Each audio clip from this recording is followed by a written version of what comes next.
Hey guys, welcome back. My name is Ena Friedrich and usually I start my tutorials looking a little bit better, or at least with my bare face, not like a half-half, but whatever. Today I'm gonna do a review on this foundation. This is a new matte base foundation from Revolution Makeup, and I have all like full face of Revolution, like bronzers, contour kits, concealers, everything basically. So let's go ahead and start this because I'm gonna do a wear test. To start with, I picked day cream from Afrodita Cosmetics. This is a very affordable but hydrating cream which contains argan oil. It's a great product to use on a daily basis, alone, just for hydration, or below your makeup. And I decided that I'm not gonna use any primers. Usually I would go with Lore Primer from Guerlain or Meteorite's Moisturizer and Radiance Booster, but I wanted to test if this foundation would perform nicely without expensive primers. You can skip a primer, but I highly suggest you to use a good moisturizer, and if you have an oily skin, make sure to use mattifying products below and on top of your foundation. And I'm talking about products which control oil, such as mattifying primers and mattifying powders. Before I apply any foundation, I love to even up my skin tone, so I'll go over all of my blemishes, red spots, scars and dark circles. This is the first time that I'm using this matte base concealer kit. I picked the lightest kit. It contains under the eye concealer, which looks as a brightening one, powder, which is a very light, so I'll test it later on under my eyes, and two shades which looks like a nice match to my skin tone. Little bit lighter and peachier though. I picked lighter one and went all over my problematic areas with flat concealer brush, and I'm gonna push the product into the skin so it won't mix with my foundation. So far it covered my problems nicely. It's not too creamy so it doesn't move around, it's not too thick, but it has enough pigment. I didn't have to reapply it or went with a second layer. Now when my skin is prepped and ready for foundation, I'm gonna squeeze a small amount from a tube. I can always add more if necessary. If this was in a pump, I would say that I'm applying pump and a half.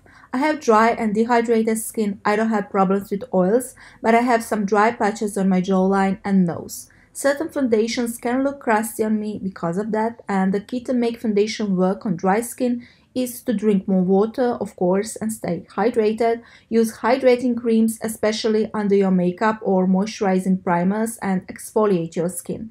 This foundation claims to be a full coverage foundation, and this certainly seems that it is. I apply a small amount, but I don't have any complaints on the coverage. It's supposed to be matte and pore blurring. It feels creamy, not too thick, but a little bit silicone-y. I can't detect any particular scent. And I picked a shade which is slightly too light for me, shade F6.5, and I kind of wished I went up in a shade, but at least the undertone is good. I prefer my foundations to have yellow or golden undertone, and this one has a very light yellow undertone. And I'm using buffing brush to push the product into the skin. This is a very good brush, and I prefer to use brushes to apply foundations more than sponges. Sponges can waste too much of a product. If needed, you can always go on top with a sponge if you feel like you're left with visible brush strokes, or to simply soak off additional product which you don't need. On areas where I needed more precision, I went with smaller blending brush, and I ended with adding second layer on my nose, major breakout area, and my forehead. Under my eyes, I'm applying under the eye concealer from the same concealer kit, and I'm using the same brush. I'm not sure if this foundation needs more time to set, but at this point it doesn't feel as a matte foundation, and certainly doesn't look like one. I would describe this as satin finish. It's not a dewy foundation, but it has a slight sheen. I'm always setting my foundations with powders to make them transfer proof and long lasting, and I feel like you'll have to set this one because it still feels a little bit tacky. It hasn't dried down completely. And when it comes to this concealer, it's definitely a nice brightening concealer. It has a nice coverage, but I can't help you with information if it's sinking into a fine lines and creases, because I don't have lines where I applied it. But every single concealer I ever used in my life creased under my eyes.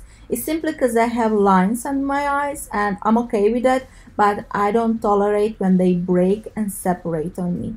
Before you set your concealer with powder, just make sure you don't have any creases, and try not to laugh or make too many facial expressions before you set it properly.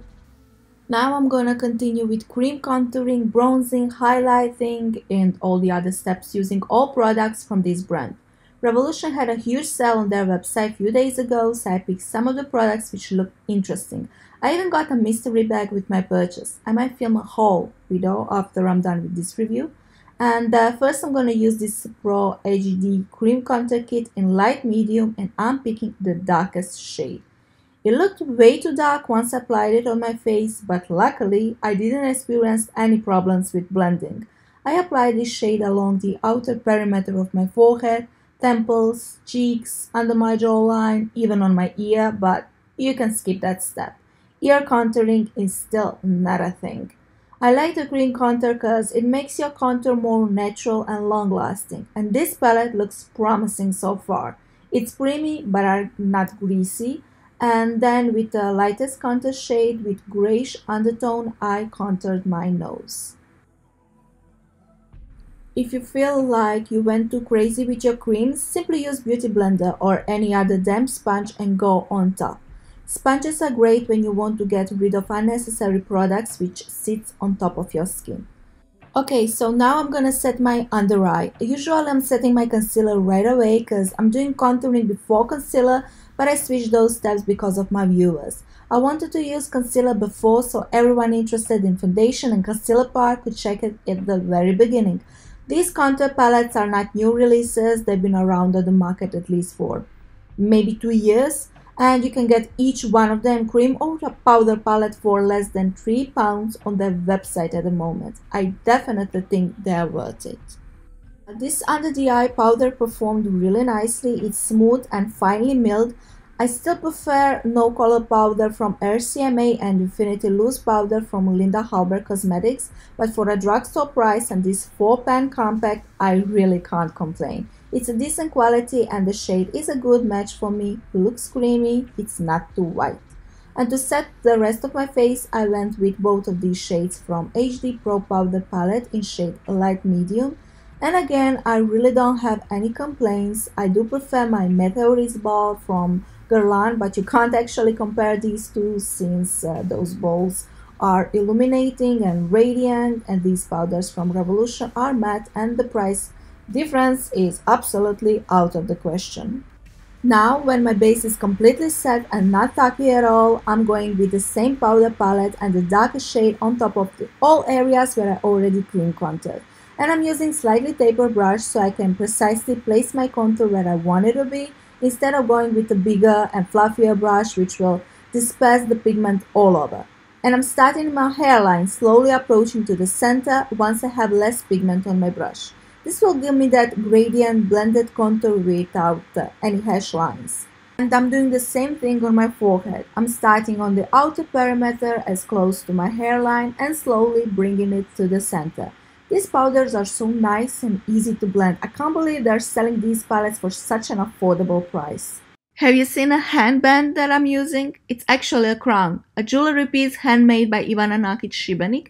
She does amazing pieces from Croatian celebrities, and let's be real, I can't wear this on a daily basis.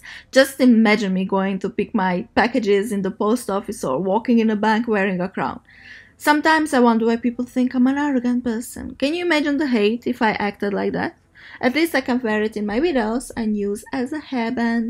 Anyway, I got this huge, and when I say huge, mega palette, and I love how super-sized it is, although it's not very practical. I have a huge space for my makeup collection, so I'll find a place for this piece, but I do understand that the size could be a problem. I don't really care about the size of the palette itself, but the problem is that this plasticky cover doesn't fold. If it's made from silicone, or if you could fold it down, it would be a lot better. Anyway, it is what it is, a humongous color spectrum palette with matte and shimmer highlighters, bronzers, and blushes. Very affordable, and this far, I can say that I love the bronzer I've used, and that peachy mauve blush which I picked performed really nicely. I prefer my blushes in peachy and orangey side, but I love the variety this palette provides. And the pans are huge, this will last you for ages. I can't imagine finishing this palette, it's simply too huge. Also, I would like to say that the reason why my base can look more texturizing than on the other beauty YouTuber videos It's not because my technique is worse or my skin is in terrible condition. It's because I keep the sharpness of my camera very high so you can get more detailed and realistic image. I'm not using blurring or softening filters, not on my camera or added during the video edit. No. What you see in my videos is the real thing. This is how the product looks in a real life. I just think it's less disappointing once you try to recreate the looks at your home or when you buy products which performs drastically different than what you've been seeing on the internet. To keep everything in this video about Revolution and Revolution family and sister brands, I'm using fixing spray from I Heart Revolution. This one is in an orangey bottle, which is a vanilla and coconut scented. I prefer green bottle, which is cucumber scented, but the difference is only in the scent. Before my face dried out completely, I went with highlight from the same palette.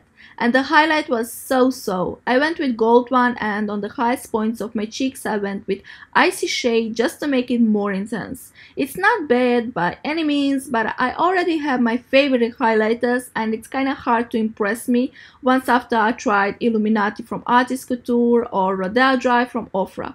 Again, keep in mind that this entire palette costs less than a single highlighter I just mentioned. So this is how my base turned out. I'll insert the clip later on in the evening. Currently it's 11 o'clock in the morning. At this point I think it looks fine, everything is okay, even on my jawline where I have dry patches, everything looks okay on my nose. It didn't sink in my fine lines, but let's check the other footages. At this point I've been wearing this makeup for almost 10 hours. I didn't touch up anything and my base hasn't changed much, definitely became more radiant but not oily. It doesn't appear fully matte, it's not crusty, it didn't broke up anywhere. The only areas it slightly wore off, it's my chin. My robe probably touched those areas and I leaned on my hands during the day. Overall, I think it's a great long-lasting drugstore foundation which works fine with dry skin, but I repeat myself, I wouldn't describe it as a matte foundation. Thank you for watching, enjoy your day and bye bye!